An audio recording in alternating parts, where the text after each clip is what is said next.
Randy Kiernet akhirnya membenarkan perselingkuhannya dengan Syahnas. Bahkan, Randy Kiernet juga membeberkan awal mula baper hingga selingkuh dengan Syahnas.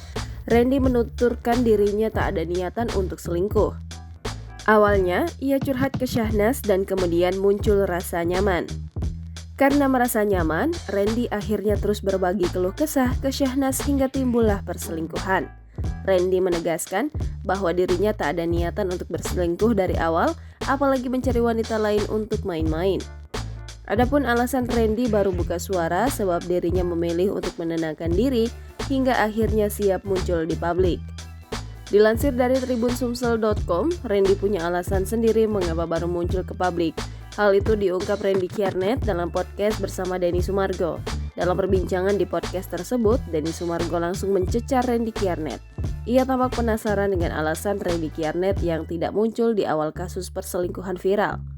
Randy Kiernet membantah tudingan Denny Sumargo yang menyebutnya menghilang. Ia mengaku membutuhkan waktu untuk mencari ketenangan usai isu perselingkuhan viral. Di balik alasan tersebut, Randy Kiernet lantas membeberkan detik-detik usai mengetahui postingan Lady Nayoan. Saat itu, ia masih di lokasi syuting dan menyelesaikan pekerjaannya. Namun, ia mendapatkan kabar bahwa sang istri menguak bukti perselingkuhan. Randy Kiernet mengaku terkejut, bahkan merasakan seperti bom waktu yang meledak. Postingan Lady Nayoan tersebut sama sekali tidak diketahui Randy Kiernet.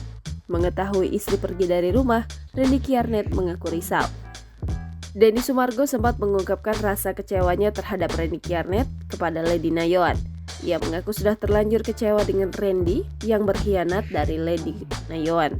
Ungkapan kecewa tersebut dilontarkan berulang kali oleh Denny Sumargo. Ia menegaskan bahwa perlakuan Randy Kiernet terhadap Lady Nayoan tidak bisa dibenarkan. Jangan lupa subscribe, share, komen, dan like ya.